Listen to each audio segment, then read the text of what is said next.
Bite bya Ombolenga Fitina bivuga ko yaba yararozwe na bagenzi be mu ikipe ya Rayon Sport. Mbere na mbere reka mbanze mbasuhuze mwese mukurikira Iragwa Info, nakanya keza ko kongera kubagezaho indi nkuru iri kugenda izamuka, inkuru y'ubwino kabisa. Ndizera ko wowe udukurikiye wamaze gukora subscribe, nimba utarakanda subscribe ni by'ingenzi cyane kuza kuba ukanda handitse ijambo subscribe ndetse ugakora no kunzogera kugira ngo ujye ubana natwe iminsi yose. Igitekerezo cyawe muri comment kiba ari ingenzi kuko kiradufasha, ni inyunganizi nziza, kandi kwibuka gukanda like ni ibintu bizima cyane.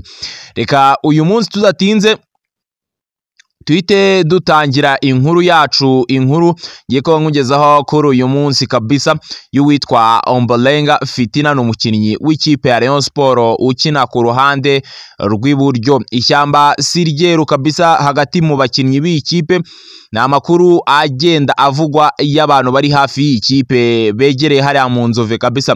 Uyu witwa Ombolenga Fitina, reka ikibazo cye tugihere mu mizi. Ni umukinnyi waje mu ikipe ya Rayon Sport avuye mu ikipe ya APR FC, yakina kuri kabiri n'aya magingo aracyakina kuri kabiri. Uti byagenze bite? Uyu mukinnyi mu ntangiriro za shampiyona wabonaga ko ari umukinnyi uzagira icyo afasha Rayon Sport ku rwego runini. Ubwo yazaga muri ikipe ya Rayon Sport yasanzeho abakinnyi bakina kuri kabiri barimo nka Mugisha Junior, asangamo uwo bita Serumogo Ari Omari, ari n'umwe mu bakapiteni b'ikipe ya Rayon Sport. Abari abo bakinnyi akibasanga uwitwa Junior Didier yahise yerekeza mu ikipe ya Bugesera mu rwego rwo kwanga kuza kuba yicara.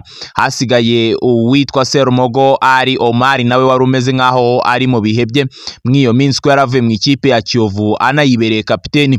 Yaje kuza mu ikipe ya Rayon Sport, ubona ko bije gusa nk'ibifata irange undi munsi bikanga, nibwo ikipe ya Rayon Sport yahisemo kuza kuba yitabaza uwitwa Ombolenga Fitina wari usoje amasezerano n'ikipe ya Rayon Sport. Hari byinshi ashinjwa. Yaraje yinjira muri groupe atangira gukina imikino mikeya, nyamara nyuma uyu mukinnyi utarigeze ugira ukuvunika mu bihe bye mu ikipe ya APR FC yaje gutangira kwibasirwa n'imvune mu ikipe ya Rayon Sport. Ababyibuka neza, uyu Ombolenga Fitina byaje kuba bitangira ubwo yahamagarwaga mu ikipe y'igihugu Amavubi bagiye gukina imikino ya CHAN, ni imikino yari bubere mu gihugu cya South Sudan, maze uyu mukinnyi ntaho yigeze ajyana na groupe kuko yari yaragize ikibazo cy'imvune. Bityo uwitwa Serumogo Ari Omari ahita akaba umwanya kuko niwe wakinnye imikino haba ubanza muri Sudani ndetse n'umukino wo kwishyura hano mu Rwanda. Witwa Serumogo Ari Omari arakina. Byaje gukomereza no mu ikipe ya Rayon Sport, uyu mukinnyi aza gukomeza kugira ikibazo cy'imvune, bityo bituma imikino nyinshi ikinwa n'uwitwa Serumogo Ari Omari ari ukina ku ruhande rw'iburyo, kugeza ku mukino bakinnye n'ikipe y'Amagaju bakinira mu karere ka Huye, uwitwa Serumogo Ari Omari ariwe ugikina. Byaje kuba nk'amahire ubwo uyu mukinnyi yazaga kugaruka kuri derby ndetse n'umukino wa gori, n'umukino bakinnyemo na Rutsiro wo kwishyura bakinira hano i Kigali. Uwo mukinnyi witwa Ombolenga Fitina yarawukinnye, maze derby yahuje ikipe ya APR FC ndetse n'ikipe ya Rayon Sport.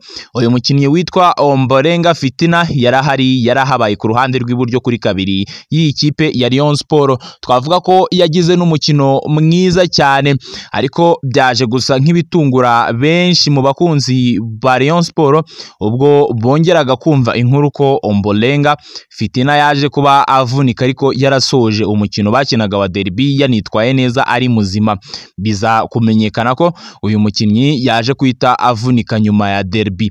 Rero amakuru akomeje kugenda azamuka aravuga ko uwitwa Ombolenga Fitina yaje kuba agira ikibazo cy'imvune, nubwo bitari kuvugwa cyane kuko nta uzi impamvu biri kugenda bihishwa, ariko kubw'amahire andi makuru akavuga ko ari akavune gato uyu mukinnyi yaje kuba yongera gutora mitende.